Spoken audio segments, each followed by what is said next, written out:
চন্দ্রবদী গ্রামে একটি সন্তান হয়েছি, তাই তো পিতাটা চলেছে ওই বাচ্চা লোলাটি লাখো লেখতি। তাই আজ আমি দেরি না করি, এই মুহূর্তে আমি ছুটে যাবো সেই বিধাতার কাছে, দেখি সেই বিধাতা কত দূরে গিয়েছে। তবে যাক, আমি হচ্ছি ভাগ্য বিধাতা। তাই তো এই মুহূর্তে আমি সংবাদ পেলাম ওই চম্পকনগরের চাঁদ সওদাগরের গৃহমাজারে একটি সন্তান জন্মগ্রহণ করেছে। তাই তো বিলম্ব নয়, আমার কর্ম হচ্ছে পৃথিবীর বুকে যেই কোনো জীব জন্মগ্রহণ করুক না কেন তার ললাতে লিখন লেখা। তাই তো বিলম্ব করব না, এই মুহূর্তে ছুটে যাব আমি সেই চম্পকনগরে। তবে চলে প্রণাম হয় দাদা গো। একই পদ্মাবতী, এই পথ মাঝে এসে দাদা দাদা বলে ডাকো, এমন কি হয়েছে তোমার? দাদা, আমি বড় আশা নিয়ে তোমার নিকটে আমি ছুটে এসেছি, জানি না আজকের দিনে আমার মনের আশা তুমি পূর্ণ করবে কি। পদ্মাবতী দাদা, তোমার হই আমি দাদা, তুমি আমার বোন। বলো, এমন কি মনের আশা তোমার আজকের দিনে পূর্ণ করতে হবে? দাদা গো, তার আগে যে আমার সঙ্গে 3 শত অঙ্গীকার করতে হবে, তাছাড়া যে আমার দুঃখের কথা তোমার সামনে আমি বলতে পারছি না দাদা গো। এ কি বলছিস পদ্মা? তোর মনের কথা শুনতে গেলে তোর সঙ্গে আমাকে 3 সত্য অঙ্গীকার করতে হবে। হ্যাঁ দাদা। নচিত বলতে পারবি না তোর মনের কথা প্রকাশ করে। তবে যদি তাই হয়, এই মুহূর্তে তোর হাতে হাত রেখে আমি 3 সত্য অঙ্গীকার করব। বেশ, বলো 1 সত্য, 2 সত্য, 70 বার। 1 সত্য, 2 সত্য, সত্য 3 বার। ভগ্নী পদ্মাবতী যা বলবি আমি পালবো 100 বার। পদ্মাবতী যাহা বলিবে পালিব 100 বার। দাদা, তুমি আমার সঙ্গে 3 শত অঙ্গীকার করেছো, তার আগে জানতে যাই দাদা, বলো তো তুমি কোথায় যাচ্ছ? পদ্মাবতী, তুমি তো জানো আমি হচ্ছি ভাগ্য বিধাতা। আমার কর্ম হচ্ছে যেই কোনো জীব জন্মগ্রহণ করুক না কেন তার ললাতে লিখন লেখা। তাই তো আজও আমি ছুটে চলেছি চম্পকনগরে ওই চাঁদ সওদাগরের গৃহ মাঝারে। দাদা, আজ চম্পকনগরের চন্দ্রপদের গৃহ মাঝে যে ওই বাছা লোলাটি তুমি লেখো লিখতে যাচ্ছ, হ্যাঁ হ্যাঁ, জানো দাদা, আমার কথা মতো ওই বাছা লোলাটি তোমায় যে লেখো লিখতে হবে দাদা গো। পদ্মাবতী, দাদা, তোমার কথা মতো ওই বাছার ললাতে লিখন লিখতে হবে। বলো তো পদ্মাবতী, এমন কি লিখন লিখবো ওই বাছার ললাতে? বেশ, আমি তাই বলছি দাদা গো। তার রায়ু লিখবি মাত্র 12টি বছর, তারপর 12 বছরে লেখাপড়া করবি, 12 বছরে বিবাহ করবি, বিয়ে রাত্রে বাসর ঘরে আমার কালিয়ে লাগে তাকে দংশন করবি। মনসা! এ কি বলছিস বোন? এ কি বলছিস তুই? যেই শর্ত তুই আমার কাছে তুলে ধরেছিস, তোর কথা আমি যে রাখতে পারবো না। ওই নিষ্পাপ বাছার ললাতে এই লিখন লিখতে গেলে এই যে পাপ হবে, সে পাপে ভাগী আমি হব দাদা গো। তবে যদি তাই হয়, আমি 3 সত্য অঙ্গীকার করেছি যখন, এই মুহূর্তে তোর কথা মতো লিখন লিখবো ওই বাছার ললাতে। ওই তো বিধাতা চলেছি চম্পকনগর চন্দ্রপদের গ্রামাজি ওই বাছা লোলাটি লেখো লিখতি। আমার কথা মতো তো যদি ওই বাছা লোলাটি না লেখো লিখি, তাহলে যে আমার কাজ সমাধান হবে না। আজ হচ্ছে ৬৬ দিন, তাই তো এই ৬৬ দিনে আতুর ঘরে এসে থাকতে হয়। ধাত্রীমা বলে, ও ধাত্রীমা। বলো রানীমা। আমি বলছিলাম কি, শরীর বড় খুব পরিশ্রম হয়ে গেছে, তাই আমার খবরকে তুমি সুন্দরভাবে ঘুম পাড়িয়ে দাও না মা। সত্যি রানীমা, কারণ প্রসব যন্ত্রণা তো বড় যন্ত্রণা। হ্যাঁ রে মা। বেশ, তুমি খোকনকে গান শোনাও, গান শোনালেই খোকন ঘুমিয়ে যাবে। বেশ, ঘুমি যা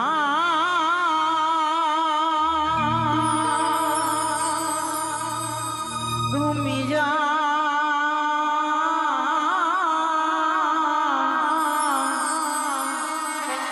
মেঘি পরি দে সাথে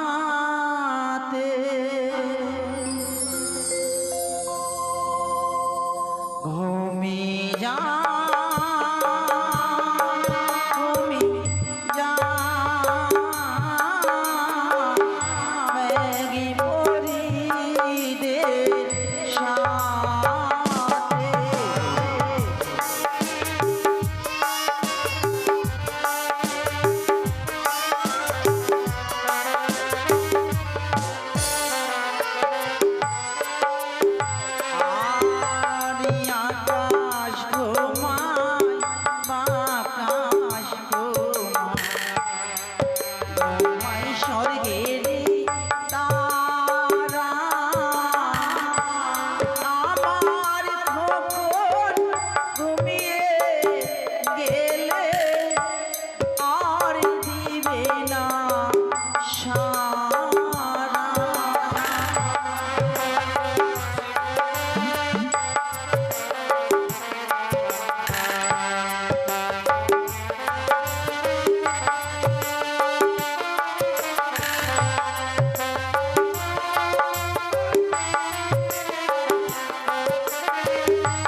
গান শুনতে শুনতে কখন যেন আমার ঘুমিয়ে গেল। রানীমা, ধাত্রীমা, সত্যি সত্যি যেন কখন ঘুমিয়ে গেছে। কিন্তু জানো রানীমা, আজকে হচ্ছে ৬ষ্ঠীর দিন। হ্যাঁ রে মা, আজকে সারাদিন এসে আতর ঘরে জেগে থাকতে হয়। ঠিকই বলেছ ধাত্রীমা। আমি সে আতুর ঘরে বিশ্রাম করব, আর তুমি সারাটা রাত্রি ধরে সুন্দরভাবে সে দ্বার পাহারা দেবে। এই আতুর ঘরে আজকের নিষেধে যেন কেউ প্রবেশ করতে না পারে। বেশ রানীমা, তাই হবে। আমি আতর ঘরের সদর দরজায় আমি বসে থাকবো। বেশ বেশ, বেশ, তাই যা তাই হবে। এই তো আমি চম্পকনগরে চলে এসেছি। চম্পকনগরেই দেখি যেন ওই আতর ঘরে মহারানী সনকা তার সন্তানকে নিয়ে নিদ্রায় মগ্ন হয়ে পড়েছে। এই তো আমার সুবর্ণ সুযোগ। এই সুযোগে বাছার ললাতে লিখন লিখে এই আতর ঘর আমাকে পরিত্যাগ করতে হবে। যাই যাই, এই মুহূর্তে আমি আতর ঘরে প্রবেশ করি। আহারে, কত সুন্দর যেন সন্তান জন্মগ্রহণ করেছে এই চম্পকনগরের রাজপ্রাসাদে। মনে হচ্ছে আকাশের চন্দ্র নেমে এসেছে এই চম্পকনগরে। আজকে দিনে মনসার সঙ্গে অঙ্গীকার করেছি বলে মনসার কথা মতো আমাকে এই নিষ্পাপ বাছার ললাতে লিখন লিখতে হবে। না না না না, আমি আর বিলম্ব করব না। এই মুহূর্তে আমি লিখন লেখা শুরু করব। ওই আমি লিখিলাম বাছার ললাতে হে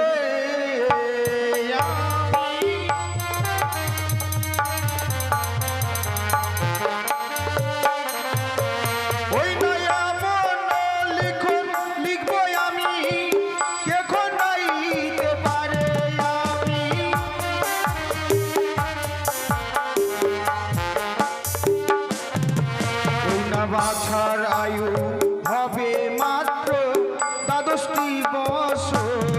আমি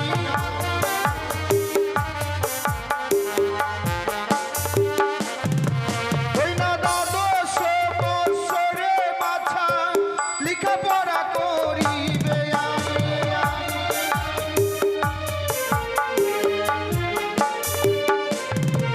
দ্বাদশ বৎসরে বাছা লেখাপড়া করিবে।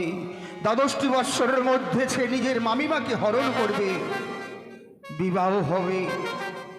১২টি বৎসরের মধ্যে বিবাহ রাত্রিতে বাছাকে দংশন করবে ওই পদ্মার কাল নাগিনীতে। এই লিখন লিখলাম আমি এই বাছার ললাতে।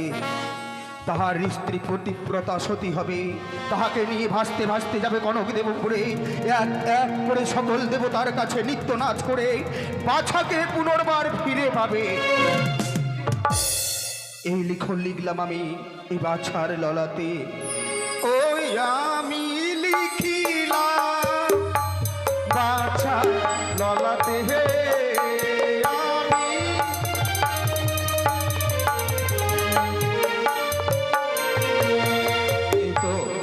এই তো আমার লিখন লেখা শেষ হয়েছে। মায়ের সন্তান মায়ের কোলে দিয়ে এই মুহূর্তে আমাকে আতর ঘরে পরিত্যাগ করতে হবে। যাই যাই, এই মুহূর্তে আমি নিজের কুটিরে গমন করব। কে কে আতর ঘরে? কে প্রবেশ করেছে আতর ঘরে? দাঁড়াও। ছি ছি ছি ছি, তুমি আতর ঘরে প্রবেশ করেছো? কিন্তু কে তুমি? আমি হ্যাঁ, আমি হই ভাগ্য বিধাতা। বিধাতা? কিন্তু এই আতর ঘরে কেন? এই আতর ঘরে কেন প্রবেশ করেছি জানো? তার আগে বলি, তুমি কে? আমি ধাত্রীমা। ধাত্রীমা? হ্যাঁ। সত্যি জানি না কোন জন্মে পুণ্য করেছিলে বলে এই আতর ঘরে বিধাতা পুরুষের সঙ্গে তোমার সাক্ষাৎ হয়েছে। ওগো বিধাতা পুরুষ, আমি এসেছিলাম ওই বাছার ললাতে ও লিখন লিখতে। তুমি বুঝি বাছার ললাটা লিখন লিখেছ? সত্যই। ওগো বিধাতা, একটি কথা বলবো? বলো। বিধাতা, আমার মনে বড় বাসনা যে ওই বাছারি ললাটি এমনকি লিখন লিখেছ। না না ধাত্রীমা, না। ওই বাছারে ললাতে যা লিখন লিখেছি সেই লিখনের কথা আমি তোমার কাছে প্রকাশ করে বলতে পারবো না। এ কি বলছো বিধাতা? তুমি যদি আমার কাছে প্রকাশ করে না বলো, আমি যে তোমার পথ ছেড়ে দেব না। না ধাত্রীমা, না। দেখো পূর্ব আকাশে সূর্য উদিত হবে ক্ষণক্ষের পরে। একটিবার সূর্য উদিত হয়ে গেলে আমি আতর ঘরে সারাটি জীবনের জন্য আতর ঘরে আমাকে থেকে যেতে হবে। তাহলে বলো এমন কি লিখন লিখেছো? আমি বলতে পারবো না। ও দারুণ বিধি রে,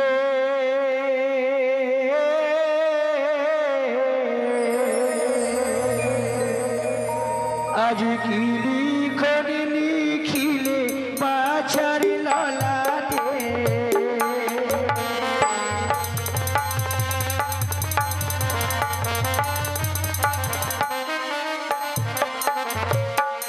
ও দারুণ বিধি রে, কি লিখন লিখেছো বাছার ললাটে।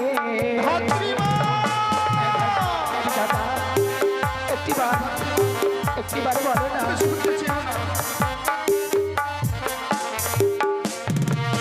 ওগো বলো বলো ও বিধাতা, বলো না আমারে লালন।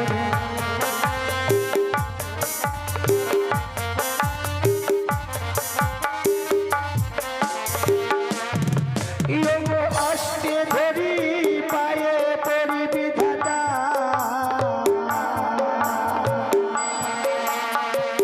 ও বিধাতা বলো না আমারে লালন। মা তুমি শুনতে চেও না। ওগো বিধাতা, আজ বারবার করে বিনয় করা সত্ত্বেও তুমি যখন আমার কাছে প্রকাশ করে বলবে না, তবে তুমি যদি না বলো আমি কি করবো জানো? কি করবে? ওগো তুমি যদি না বলো বিধাতা, তেজিব পরানো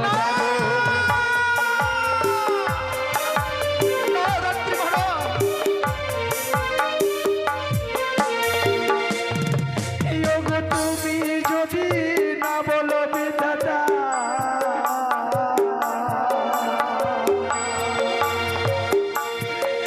আমি তেজিব পরানো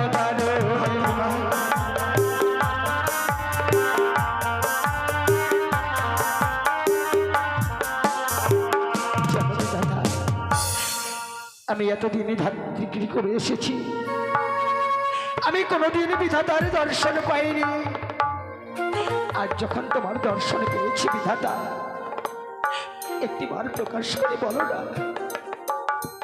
ধাত্রীমা বারবার করে একই প্রশ্ন করছো তুমি আমার কাছে। শতবার আমি তোমাকে বলছি আমি বলতে পারবো না, তবু তুমি একই প্রশ্ন করতে করতে তুমি আমার ধৈর্যের বাঁধটুকু ভেঙে দিয়েছো। বেশ থাক বিধাতা, আর তোমায় বলতে হবে না।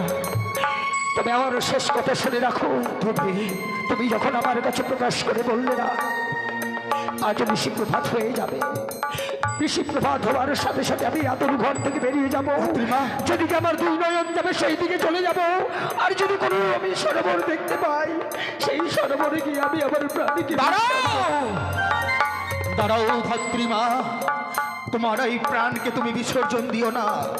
তুমি হয়তো জানো না 84 লক্ষ জনি ভ্রমণ করে একটিবার মানব জন্ম পাওয়া যায়। এই মানব জন্ম যদি এলায় হারিয়ে ফেলো, জানি না কোনোদিন আর মানব জন্ম পাবে কিনা। তাই যখন তুমি বারবার করে আমার কাছে জানতে চাইছো এই বাছারে ললাটে লিখনের কথা, আমি বলবো ধাত্রীমা বলবো। বলো বিধাতা। কিন্তু বলার আগে তোমাকে আমি বলি, তুমি নিজেকে শক্ত করো। না জানি সেই কথা শুনবার পর সমস্ত আকাশটুকু তোমার মস্তকে ভেঙে পড়বে, তোমার পায়ের নিচ থেকে মাটি সরে যাবে, তুমি সইতে পারবে না সেই লিখনের কথা। বেশ, আজ আমি নিজেকে শক্ত করবো। বলো বিধাতা বলো, এমন কি লিখন লিখেছো? বাছার আয়ু হবে শুধু 12টি বৎসর। 12 বৎসরে লেখাপড়া করবে, 12 বৎসরের মধ্যে নিজের মামিমাকে হরণ করবে। শুধু তাই নয়, তবে সে বাছা 12টি বৎসরের মধ্যেই বিবাহ করবে। বিবাহ রাত্রিতে ওই বাছাকে দংশন করবে আমার বোনের ওই কাল নাগিনীতে।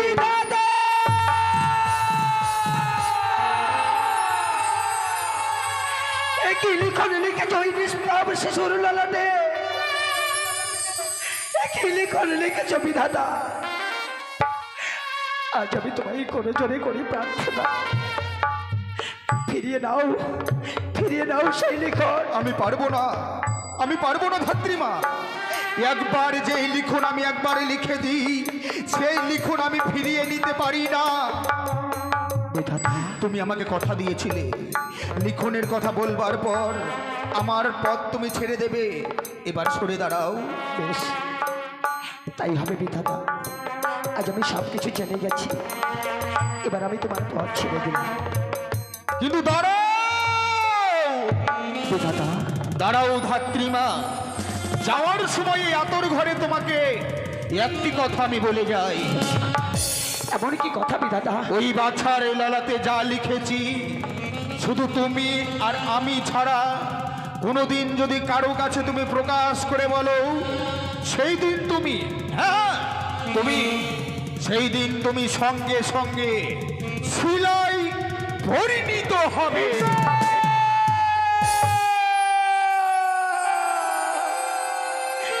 কি অভিশাপ করলে বিধাতা?